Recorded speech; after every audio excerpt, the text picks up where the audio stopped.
Canaan TV తెలుగుకి స్వాగతం. పత్రికల్లోని ముఖ్యాంశాలు చూద్దాం. వెలుగు పత్రిక చూద్దాం. జయ హే తెలంగాణ 26 జనవరి సందర్భంగా ఢిల్లీ కర్తవ్య పథలో తెలంగాణ శతకం ఆకట్టుకుంది. కొమరం భీం, రాంజీ గోండు, చాకలి ఐలమ్మ వీరోచిత పోరాటాలను గుర్తు చేసింది. అందశ్రీ జయ హే తెలంగాణ పథకాలను శతకంపై ప్రదర్శించారు.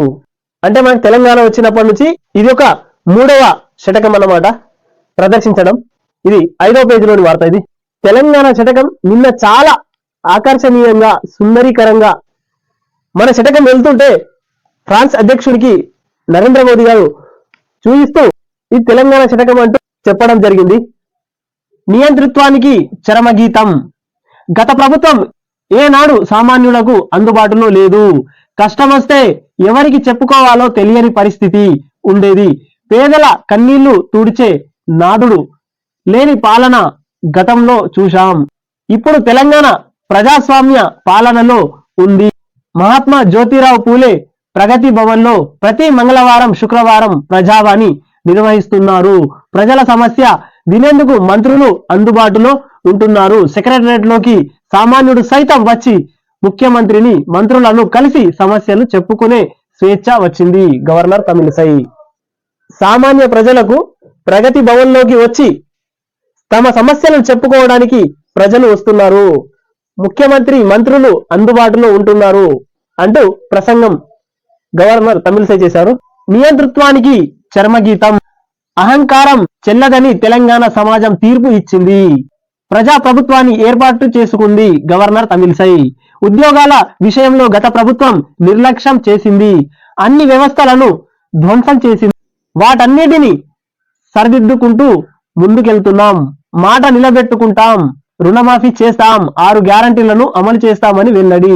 రిపబ్లిక్ గార్డెన్ లో ఘనంగా రిపబ్లిక్ డే జెండా ఎగరవేసి గవర్నర్ హాజరైన సీఎం రేవంత్ రెడ్డి అంటూ వార్త. ఇది అంటే గత ప్రభుత్వం మొత్తం వ్యవస్థని నాశనం పట్టించిర్రు.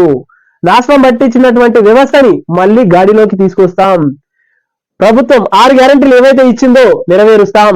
రైతులకు రైతు బంధు గాని, ఆ తర్వాత రైతులకు ఇచ్చినటువంటి 2 లక్షల రుణమాఫీ గాని వాటిని అమలు చేస్తాం. శుక్రవారం హైదరాబాద్ లోని రిపబ్లిక్ గార్డెన్ లో జరిగిన రిపబ్లిక్ డే వేడుకల్లో జెండాకు వందనం చేస్తున్న సీఎం రేవంత్ రెడ్డి. ఇక్కడ ఫోటో ఇచ్చింది 2వ పేజీలోని వార్త. ఇది కర్తవ్య పథ్ పై నారీ శక్తి. ఢిల్లీలో రిపబ్లిక్ డే పరేడ్ గ్రౌండ్ సందర్భంగా గుర్రపు బగ్గీలో కర్తవ్య పథకు చేరుకున్న రాష్ట్రపతి ద్రౌపది ముర్ము, ఫ్రాన్స్ అధ్యక్షుడు మోక్రాన్ కు స్వాగతం పలుకుతున్న ప్రధాని నరేంద్ర మోదీ. ఢిల్లీలో ఘనంగా సాగిన రిపబ్లిక్ డే పరేడ్ 5వ పేజీలోని వార్త. ఇది నిన్న మన రాష్ట్రపతి ద్రౌపది ముర్ము, ఫ్రాన్స్ అధ్యక్షుడు మన 26 జనవరికి చీఫ్ గెస్ట్ గా వచ్చిర్రు. స్వాగతం పలికిన నరేంద్ర మోదీ. 5వ పేజీలోని వార్త. ఇది టీఎస్పీఎస్సీ ప్రతిష్టను పెంచుతాం. కమిషనర్ చైర్మన్ మహేందర్ రెడ్డి వెల్లడి. చైర్మన్ గా బాధ్యతలు స్వీకరణ, కొత్త సభ్యుల ప్రమాణ స్వీకారం. Telangana state public service commissioner TSPSC ప్రతిష్టను పెంచేలా పనిచేస్తానని కమిషనర్ చైర్మన్ మహేందర్ రెడ్డి అన్నారు. టీఎస్పీఎస్సీ చైర్మన్ గా శుక్రవారం ఆయన బాధ్యతలు స్వీకరించారు. 2వ పేజీలోని వార్త. ఇది మాజీ DGP Mahender Reddy TSPSC chairman గా నిన్న శుక్రవారం రోజు బాధ్యతలు స్వీకరించారు. ఆయనతో పాటు కొత్త సభ్యులు కూడా ఉన్నారంట. కేసీఆర్ ను అరెస్ట్ చేయాలి. కాళేశ్వరం బ్యాక్ వాటర్ వల్ల పంట నష్టం జరిగిందంటూ రోధిస్తున్న మహిళను ఓదారుస్తున్న ఎమ్మెల్యే వివేక్. కాంట్రాక్టులకు 1,00,000 కోట్లు దోచిపెట్టిండ్రు వివేక్ వెంకటస్వామి. నాపై బాల్క సుమన్ ఒక ఫిర్యాదు చేస్తే ఈడీ రైడ్స్ జరిగినాయి. మరి కేసీఆర్ పై ఎన్ని ఫిర్యాదులు చేసినా ఈడీ రైడ్స్ ఎందుకు జరగలేవని ప్రశ్న. అన్నారం బ్యారేజీ వద్ద కరకట్ట నిర్మాణంపై ఇంజనీర్లతో సమీక్ష. బ్యాక్ వాటర్ తో నష్టపోతున్నామని కన్నీళ్లు పెట్టుకున్న రైతులు. కరకట్టని నిర్మించి ఆదుకుంటామని వివేక్ భరోసా. 3వ పేజీలోని వార్త. నాపై బాల్క సుమన్ ఈడీకి ఒక్క నోటీస్ పంపిస్తే రైడ్స్ జరిగినాయి. మరి నేను కేసీఆర్ మీద ఎన్ని ఫిర్యాదులు చేసినా ఒక్క రైడ్ కూడా జరగట్లేదు అంటూ నిన్న ప్రశ్నించిండ్రు. అన్నారం బ్యారేజ్ వద్ద కరకట్ట నిర్మాణంపై ఇంజనీర్లతో మాట్లాడుతున్నారు. కరకట్ట నిర్మించి ప్రజలను ఆదుకుంటామంటూ నిన్న అన్నారు వివేక్ గారు. ఇది 3వ పేజీలోని వార్త. ఇది కాళేశ్వరంపై హైకోర్టు ఆదేశిస్తే దర్యాప్తుకు మేం రెడీ, రాష్ట్ర ప్రభుత్వమే మౌలిక వసతులు కల్పించాలి, హైకోర్టులో సిబిఐ కౌంటర్ పిటిషన్. ప్రభుత్వం ఆదేశించిన వెంటనే సిబిఐ రంగంలోకి దిగుతుందని చెప్తున్నది 2వ పేజీలోని వార్త. ఇది ఎమ్మెల్యే పల్లా రాజేశ్వర రెడ్డిపై భూ కబ్జా కేసు, ఆయన భార్య నీలిమ మరొకరిపై కూడా డూప్లికేట్ డాక్యుమెంట్లతో ప్లాట్ కబ్జా చేస్తున్నారని బాధితురాలి ఫిర్యాదు. ఎఫ్ఐఆర్ నమోదు చేసిన పోచారం ఐటీ కారిడార్ పోలీసులు. 3వ పేజీలోని వార్త. సార్ మీ బాగున్నాయి సార్ భాగవతాలు, మీ భూ కబ్జాలు మామూలుగానే ఇంకా చాలా బాగున్నాయి, చాలా తక్కువ వస్తున్నాయి, ఇప్పుడే స్టార్ట్ అయింది అనుకుంటా, ఇంకా భవిష్యత్తులో ఇంకా ఎక్కువగా వస్తాయి. అదే కాకుండా ప్రైవేట్ యూనివర్సిటీలు ఉన్నాయి, సారీ యూనివర్సిటీల కథ మామూలుగా లేదు, అది తగ్గితే ఇంకా బాగా వెళ్తాయి, అవి కూడా బయటకు వస్తాయని ప్రజలు అంటున్నారు అక్కడ ప్రజలు. 3వ పేజీలోని వార్త. ఇది రాజ్యాంగాన్ని కేసీఆర్ మార్చాలన్నాడు, నియంతృత్వ పాలన ఉండాలనుకున్నాడు కోదండరాం, ప్రజా సమస్యల పరిష్కారానికి కృషి చేస్తామని వెల్లడి. టీజేఎస్ ఆఫీసుల్లో రిపబ్లిక్ డే వేడుకల్లో కేసీఆర్ ఏమన్నాడంటే, గతంలో రాజ్యాంగానే మారుస్తా, అందులో కొన్ని లోటుపాట్లు ఉన్నాయి, తర్వాత విమర్శలు వచ్చిన తర్వాత సార్ అన్నాడు అందులో కొన్ని మార్చొచ్చు అన్నట్టుగా చెప్పింది సారు. చిట్ల చివరికి సారనే మార్చేసారు ప్రజలు. మరి కాక ఫలితాలు అట్లుంటాయి. ఒక విషయం ఏంటంటే, ఇట్లా ప్రజల్లోకి బాణ వదిలినట్టు వదిలేస్తాడు, ఆ తర్వాత ఒక నెల రోజులు చూస్తాడు చర్చ ఎట్లున్నది, ఓకే అని అనుకుంటే ఆ పనిని కొనసాగిస్తాడు. జర్ర డౌట్ అనిపించింది అనుకో బ్యాక్ అయిపోతాడు వెంటనే. ఎంపీ అభ్యర్థులు ఎట్లా, బలమైన క్యాండిడేట్లు దొరకక తలపట్టుకుంటున్న బీఆర్ఎస్ పార్టీ కథనిగా తెలంగాణలో మర్చిపోవాలి. బీఆర్ఎస్ పార్టీ అనేది జీరో కాబోతుంది. ఎంపీ పోటీల కోసం క్యాండిడేట్లను వెతుకుతే ఎవరు దొరకట్లేదట, తలపట్టుకుంటున్నారట చిట్ట చివరికి. ఇది ప్రజలు అనుకుంటున్న మాటలు ఇవి. మరి వీళ్ళ కథలు మామూలుగా ఉండేనా 9 సంవత్సరాల? పోటీకి సీనియర్లు సిట్టింగుల విముఖత, బీజేపీ నుంచి పోటీకి కొందరి ప్రయత్నాలు, కొత్త వాళ్లను బరిలోకి దించాలని అధిష్టానం యోచన. అధిష్టానం అంటే ఎవరు? మళ్ళా కాకనే. ఇక మొత్తం కాక ఫామ్ హౌస్ నుంచే పరిపాలన. 26 వేడుకలు జరుగుతుంటాయి, 26 జనవరి వేడుకలు. సారేమో ప్రగతి భవన్ లో అందరినీ పిలుచుకొని కూర్చుండి ఈ విషయంలోనే తలపట్టుకున్నారు. నువ్వు చేస్తావంటే పోటీ నువ్వు చేస్తావు, నేను చెయ్య. 2వ పేజీలోని వార్త. ఖతమైపోయారు మీరుగా అని జనాలు అనుకుంటున్నారు. హెలికాప్టర్ల తయారీ కోసం టాటా ఎయిర్ బస్ డీల్ అంటూ 11వ పేజీలోని వార్త. ఇది రేపు రాష్ట్రానికి అమిత్ షా, కేంద్ర హోంమంత్రి అమిత్ షా తెలంగాణ టూర్ షెడ్యూల్ ఖరారైంది. ఆదివారం మధ్యాహ్నం 1 గంటకు నుంచి రాత్రి 8 గంటల దాకా ఆయన మహబూబ్ నగర్, కరీంనగర్, హైదరాబాద్ లో పర్యటించనున్నారు అంటూ 2వ పేజీలోని వార్త. ఇది ఆంధ్రజ్యోతి పత్రిక. అహంకారం నియంతృత్వం చెల్లవు అంటూ ఆంధ్రజ్యోతిలో వేసింది. ఇది గణతంత్ర వేడుకల్లో నారీ శక్తి ఆకట్టుకున్న తెలంగాణ శతకం అంటూ 2వ పేజీలోని వార్త. ఇది కాళేశ్వరంపై చెరో దారి, ప్రాజెక్టుపై సమగ్ర విచారణకు సీఎం ఆదేశం, మేడిగడ్డకే పరిమితం కావాలంటున్న మంత్రి. లోతైన విచారణలతోనే అన్ని ఆరోపణలపై వాస్తవాలు వెల్లడవుతాయని భావిస్తున్న ముఖ్యమంత్రి. 20 రోజుల్లోనే నివేదిక ఇవ్వాలంటున్న మంత్రి. ఎటో తేల్చుకోలేని విచారణ అధికారులు. చివరకు ముఖ్యమంత్రి రేవంత్ రెడ్డి ఆదేశాల అమలుకే నిర్ణయం. 12వ పేజీలోని వార్త. ఇది కాళేశ్వరం పైన చెరొక దారి, ప్రాజెక్టు సమగ్ర విచారణకు సీఎం ఆదేశం, మేడిగడ్డకే పరిమితం కావాలంటున్న మంత్రి. అంటే ఈ కాళేశ్వరం అనేది పెద్ద బోగస్ ప్రాజెక్టు. అందులో బాహుబలి మోటార్లు పెట్టిరు, ఒక్కొక్క మోటార్ల వెనుక కోట్ల రూపాయలు దొబ్బి తిన్నారు బీఆర్ఎస్ లీడర్లు. వాటితో పాటు కాంట్రాక్ట్ ఎవరైతే పట్టుకుందో ఆ కాంట్రాక్ట్ పేరు మీదనే 1000 కోట్లు. ఆ కాళేశ్వరం ప్రాజెక్టు ప్రజల కోసం ఉపయోగం అయితే పడలేదు, కేవలం కాంట్రాక్ట్ల కోసం, బీఆర్ఎస్ రాజకీయ నాయకుల కోసం మాత్రమే ఉపయోగపడ్డ ప్రాజెక్ట్ ఏదైనా ఉందా అంటే అది కాళేశ్వరం, మేడిగడ్డ, సుందిల్లా. ఇవన్నీ ప్రాజెక్టులు ప్రజలకు ఉపయోగపడే ప్రాజెక్టులు కాదవి, కేవలం రాజకీయ నాయకులకు, కాంట్రాక్టర్లకు ఉపయోగపడే ప్రాజెక్టులు, కమిషన్ల కోసం మాత్రమే కట్టుకున్న ప్రాజెక్టులు అంటూ ప్రజలు అనుకుంటున్నారు. కూడని చూస్తున్నారు ఊర్లలో, చుట్టుపక్కల దాని ప్రాంతాలలో ఏదైతే కాళేశ్వరం ప్రాంతాలు ఉన్నాయో ఆ ప్రాంతాలలో కూడని చూస్తున్నది. ఇప్పుడు కనకపు సింహాసనమున శునకము అంటూ నిన్నొక తెలంగాణ భవన్ లో గణతంత్ర వేడుకల్లో కేటీఆర్. మంచి పదవిలోకి వచ్చిన నీచ మానవుల బుద్ధి మారదు. అధికారం చేపట్టి 45 రోజులైన మమ్మల్నే తిట్టిపోస్తున్నారు. అలాంటి వారి గురించి మాట్లాడి నోరు పాడు చేసుకోను. 45 రోజులైన గత ప్రభుత్వాన్ని ఆడిపోసుకోవడమేనా కాంగ్రెస్ పార్టీని బీజేపీ జాకిపెట్టి లేపుతోంది. గవర్నర్ కు కోదండరాం రాజకీయ నేపథ్యం కనిపించలేదా? రేవంత్ రెడ్డికి కాదు, రాష్ట్ర ప్రజలకు బాధ్యులుగా ఉండండి. బీఆర్ఎస్ వర్కింగ్ ప్రెసిడెంట్ కేటీఆర్ తీవ్ర విమర్శలు. దీనిలో ఒక సారు కేటీఆర్ ఒక పద్యం పాడి కనక సింహాసనమున శునకము అంటూ ఒక పద్యం పాడిండు. సిగ్గుండాలి నీకు ఇంతనన్నా. గతంలో 9 సంవత్సరాల నర మీరే ఉన్నారు ఆ సీట్లో, మీ ఎదుగునే ఉన్నాడు. ఆ మాటని వెనక్కి తిప్పుకొని చూస్తే కొద్దిగా అక్కడ ఎవరుంటారో నీకే తెలిసిపోతుంది. ఇక బుద్ధి లేక అనిన పద్యాలు అని జనాలు అనుకుంటున్నారు. అహంకారం మాత్రం నీకు తగ్గలేదు. ఫకర్ అనేది ఇంకెక్కువైపోతుంది కానీ తగ్గట్లేదు. ఇక్కడ పులి స్టాప్ మాత్రం కాంగ్రెస్ వాళ్ళు నిన్ను పెట్టుడు గ్యారంటీ అని జనాలు అనుకుంటున్నారు. 12వ పేజీలోని వార్తది.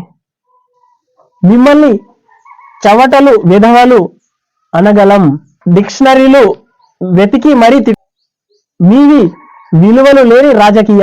బీజేపీ బీఆర్ఎస్ ది ఫెవికల్ బంధం. కోదండరాంను మేం గౌరవించాం. కేసీఆర్ హరీష్ రావుపై జగ్గారెడ్డి ఫైర్. అవును సార్, 9 సంవత్సరాల పాలనలో మీరున్నారు. కేటీఆర్, హరీష్ రావు, కేసీఆర్ ఉద్యమం చేసే సమయంలో కేసీఆర్ కు అతి దగ్గరగా కోదండరాం సార్ ఉన్నారు. మరి కోదండరాం సార్ని మీరు ఎందుకు పక్కకు పెట్టిర్రు? ఒకసారి ఆలోచించండి. మీరు ఎందుకు పక్కకు పెట్టిర్రు? వాళ్ళు ఇచ్చి ఇప్పుడు గౌరవించుకున్నారు. త్వరలో ప్రజల్లోకి క్షేత్రస్థాయిలో బీఆర్ఎస్ బలంగా ఉంది. లోక్సభ ఎన్నికల్లో గట్టిగా పోరాడాలి. ప్రాజెక్టులను కృష్ణా బోర్డుకిస్తే కష్టమే. దీన్ని ఉభయ సభల్లో ఖండించండి. ఎంపీలతో బీఆర్ఎస్ నేత కేసీఆర్. త్వరలో ప్రజల్లోకి 9 సంవత్సరాల నువ్వు ప్రజల్లో ఏడున్నావు. ఇప్పుడు ప్రతిపక్షం ఉన్నప్పుడు ఇవాళకి 45 రోజులు జరుగుతుంది. ఇప్పటిదాకా నువ్వు ప్రమాణ స్వీకారం చేయలే. ఈ కృష్ణ బోర్డు అంటున్నావు కదా, చర్చకు వచ్చినప్పుడు ఆ చర్చలకు నువ్వు వెళ్ళలేదు. అది ప్రజలు గమనిస్తున్నారు. నీ మాటల్ని ప్రజలందరూ నోటీస్ చేస్తున్నారు. ప్రజలు అనుకుంటున్న మాటలే ఇవి. అంతులేని ఆక్రమణ, బందీకరణ, పెద్ద ఎత్తున జీవో 59 ఉల్లంఘనలు, రూపాయలు వేల కోట్ల భూములు ఆక్రమణ, ఎన్నికల సమయంలోనే రెగ్యులరైజేషన్, ఉమ్మడి రంగారెడ్డిలో అనేక ప్రాంతాలలో భారీగా ప్రభుత్వ భూములు క్రమబద్ధీకరణ, అబ్దుల్లాపూర్ మేట్లో 1,00,000 గజాల భూమి క్రమబద్ధీకరణకు తహసీల్దార్ సంతకం, జిల్లా కలెక్టర్ల జోక్యంతో నిలిచిన ప్రక్రియ. ఆ కార్యక్రమాలను తవ్వితీస్తున్న కొత్త ప్రభుత్వం. బాధ్యులపై చర్యలకు రంగం సిద్ధం. ఒక సైడు ఎన్నికలు జరుగుతున్నాయి, ఇంకొక సైడు భూ ఆక్రమణలు జరుగుతున్నాయి. అక్కడ ఎన్నికలు నడిచేది ఎక్కడ నడుస్తున్నది, ఇక్కడ భూమి కొల్లగొట్టేది వీళ్ళు కొల్లగొడుతూనే ఉన్నారు. ఇది మీ ప్రభుత్వ పాలన గతంలో. కాక కల్వకుంట్ల చరిత్ర వారి చరిత్రలు ఇవి. ఏ భూములను వదలలే, ఏ ప్రాజెక్టులను వదలలే, ఏ ఉద్యోగాలను వదలలే. వీళ్ళ కల్వకుంట్ల వారి లీలలు మామూలుగా ఉండవు. ఒక్కొక్కటి బయటపడతాయి ఇంకా అని జనాలు అనుకుంటున్నారు. మేళ్ల చెరువు సర్పంచ్ నుంచి 1.99 కోట్లు రికవరీ చేయండి. సూర్యాపేట జిల్లా కలెక్టర్ ఆదేశం. సర్పంచ్ అవినీతిపై వార్డు సభ్యుల ఫిర్యాదు. అక్రమాలు జరిగినట్టు డిఎల్పిఓ నిర్ధారణ. అధికారుల సూచన మేరకే ఖర్చు అంటూ సర్పంచ్ 1.99 కోట్లు ఒక సర్పంచ్. చివరికి ఆ సర్పంచ్ కింద ఉన్న వార్డు మెంబర్లే రివర్స్ అయ్యారు. అది 14వ పేజీలోని వార్త. మోదీ భేష్, జాతి వ్యతిరేకత నిర్ణయాలు తీసుకునేలా ఆయనను ఎవరు ఒత్తిడి చేయలేరు. భారత్ది స్వతంత్ర విధానం, ఆదేశంపై మనం ఆధారపడొచ్చు, మేక్ ఇన్ ఇండియా గొప్ప నినాదం, రష్యా అధ్యక్షుడు పుతిన్ ప్రశంసల వర్షం అంటూ 2వ పేజీలోని వార్త. జ్ఞానవాపిలో శివలింగం వినాయకుడు అంటూ 2వ పేజీలోని వార్త. ఇది బీజేపీతో నితీష్ జట్టు 2వ పేజీలోని వార్త. కాషాయ పార్టీతో కలిసి రేపు కొత్త ప్రభుత్వం అంటూ 2వ పేజీలోని వార్త. ఇది రేపే ఎల్డీఏలోకి నితీష్, బీజేపీ మద్దతుతో మళ్లీ సీఎం గా ప్రమాణం అంటూ 6వ పేజీలోని వార్త. ఇది తొలి టెస్టు మన చేతుల్లోకి, భారత్ ప్రస్తుతం ఆధిక్యం 175 పరుగులు, రాహుల్ జడేజా అర్ధ సెంచరీలు అంటూ 13వ పేజీలోని వార్త. ఇది నారీ శక్తి విశ్వరూపం, ఘనంగా 75వ గణతంత్ర వేడుకలు అంటూ 6వ పేజీలోని వార్త. ఇది గ్యారంటీగా ముందుకెళ్తున్నాం, హామీలు అమలు చేసే ప్రజల ముఖాల్లో ఆనందం చూడడమే ప్రభుత్వ లక్ష్యం, గత 10 ఏళ్లలో విధ్వంసమైన రాజ్యాంగ విలువలు వ్యవస్థలను పునర్నిర్మించుకుంటున్నాం. గణతంత్ర దినోత్సవ ప్రసంగంలో గవర్నర్ తమిళిసై హాజరైన సీఎం రేవంత్ రెడ్డి, మండలి చైర్మన్ గుప్తా మంత్రులు అంటూ 2వ పేజీలోని వార్త. ఇది ద్వంద్వ నీతి కదా, గవర్నర్ పై మాజీ మంత్రి హరీష్ రావు ఫైర్ 2వ పేజీలోని వార్త. ఇది విభజన హామీలపై నిలదీయండి 3వ పేజీలోని వార్త. కాగా ఇప్పుడు గుర్తుకొచ్చినాయి, 10 ఏళ్ళు వండుకున్నాడు మస్తుగా, ఇప్పుడు విభజన హామీలపై నిలదీయండి అంటూ చెప్తున్నాడు కాక. పార్టీ ఎంపీలకు కేసీఆర్ ఆదేశం, అది జనాలు అనుకుంటున్నారు ఈ మాట. భక్త రామదాసు విగ్రహం ఇదిగో, కొత్త తెలంగాణ చరిత్ర బృందం ప్రకటన 14వ పేజీలో, ఖమ్మం జిల్లాలో లభ్యం అంటూ 14వ పేజీలోని వార్త. ఇది పెండింగ్ బిల్లులైనా ఇవ్వండి, పదవులైనా ఉంచండి, విధులైన రాష్ట్ర వ్యాప్తంగా ఆందోళనలో సర్పంచులు. అయితే సర్పంచులు మమ్మల్ని పదవులన్నా ఉంచండి లేదా నిధులన్నా ఇవ్వండి, ప్రత్యేక అధికారుల పాలనంటే ప్రజాస్వామ్యానికి విలువే లేదు, మేం రాజకీయ పార్టీల గుర్తుల ఎన్నికైన వాళ్ళం కాదు, స్వంత నిధులతో పంచాయతీ భవనాలు, శ్మశాన వాటికలు, క్రీడా మైదానాలు నిర్మించాం, ఉపాధి హామీ ప్రత్యేక అభివృద్ధి నిధి రాష్ట్ర ఆర్థిక సంస్థ పరిధిలోని పనులు చేపట్టాం, అందుకోసం అప్పులు చేసి మరి నిధులు సమకూర్చుకుంటున్నాం, పెండింగ్ బిల్లులు రాకుంటే సమస్యల్లో మునుగుతామని ఆవేదన, పదవి కాలం పొడిగిస్తే నిధుల రాకపై భరోసా ఉంటుందని విజ్ఞప్తి, వచ్చే నెల 2 నుంచి ప్రత్యేక అధికారుల పాలన అంటూ అధికారులు హడావుడి చేస్తున్నారని ఆందోళన. ఇస్తే మాకు నిధులన్నా ఇవ్వండి లేదా మా సర్పంచుల కాలాన్ని పెంచండి అంటూ సర్పంచులు చెప్తున్నమాట. 10వ పేజీలో ఉంది ఇది. నమస్తే తెలంగాణ, తెలంగాణ హక్కులకు మనమే రక్ష, నీళ్లు నిధుల్లో హక్కుల కోసం గలం విప్పండి, మన రైతులకు అన్యాయం జరగనీయొద్దు, పార్లమెంటు సమావేశాల్లో గట్టిగా పోరాడాలి, బీఆర్ఎస్ ఎంపీలకు కేసీఆర్ దిశానిర్దేశం. మొత్తం అయిపోయిన తర్వాత, యుద్ధం అంతా అయిపోయిన తర్వాత ఇప్పుడు పోయి కత్తులు కటారాలు యుద్ధానికి సిద్ధం కండి అని అంటున్నాడు సార్. నాడైనా నేడైనా పోరాడాల్సింది బీఆర్ఎస్ఏ అని అంటూ కాక గుర్తు చేస్తున్నాడు, మళ్ళీ క్యాడర్కి లేపుతున్నాడు. ఇప్పుడు వెల్లూరు ఇప్పుడు యుద్ధానికి సిద్ధం కండి అని జనాలు అనుకుంటున్నారు, ఊర్లలో నవ్వుతున్నారు సార్ ఇప్పుడు చూసి. మంత్రుల భాషను ప్రజలు గమనిస్తున్నారు, ఇంకా ప్రతిపక్షంలో ఉంటే కాంగ్రెస్ నేతల నోటి దురుసు హామీలపై అడిగితే ప్రభుత్వ పెద్దలకు అసహనం ఎందుకు, 6 గ్యారంటీల్లో 13 హామీలు కోరుకు ముందే అమలు చేయాలి, చెయ్యకపోతే హామీలను ఎగవేసినట్టే మంత్రి హరీష్, కాంగ్రెస్ కు ప్రజలే తగిన గుణపాఠం చెప్తారని హెచ్చరిక అంటూ 2వ పేజీలోని వార్త. ఇది 6 గ్యారంటీలు అమలు 100 రోజుల్లో, అధికార దిశగా కార్యాచరణ ఇప్పటికే మొదలైన, రాష్ట్రంలోని అన్ని వర్గాలకు సమన్యాయం, టీఎస్పీఎస్సీ ద్వారా త్వరలోనే ఉద్యోగాల భర్తీ అంటూ 10వ పేజీలోని వార్త. ఇది పంట కందని జలం నేరెళ్ళిచ్చిన పొలం అంటూ పంటకు నీరు అందట్లేదంట, భూమిలో మొత్తం పర్రెలు వచ్చేసినాయి. అది రైతు ఫోటో వేసారు. రాడార్తో మూసికి మరణ శాపమే అంటూ ఇక్కడ 3వ పేజీలో వాడతా. ఇది లో ఫ్రీక్వెన్సీ విధానమే కాలం చెల్లిన సాంకేతికత, రక్షణ శాఖ కొత్త టెక్నాలజీ వాడుకోవచ్చు కదా, ప్రజలు చైతన్యం కావాలి, భవిష్యత్తును కాపాడుకోవాలి, పరిరక్షణవేత్త professor doctor K Purushottam Reddy 3వ పేజీలో వాడతా. ఇది కాలేజీల కానాచి, దేశంలోనే 2వ స్థానంలో తెలంగాణ, ఉన్నత విద్యలో ఎస్సీ ఎస్టీ హవా, బీజేపీతో టచ్ లో 10 మంది కాంగ్రెస్ ఎమ్మెల్యేలు, బీహార్ రాజకీయ దుమారం, మరొక వైపు ప్రభుత్వ ఏర్పాటుకు బీజేపీతో చేతులు కలిపిన జేడీయూ, ముఖ్యమంత్రిగా నితీష్ కుమార్ రేపు మళ్లీ ప్రమాణం, డిప్యూటీ సీఎంగా బీజేపీ నేత సునీల్ మోదీకి ఛాన్స్, కబ్జాకాండ సామాన్యుడిపై బండ అంటూ 3వ పేజీలోని వార్త. ఇది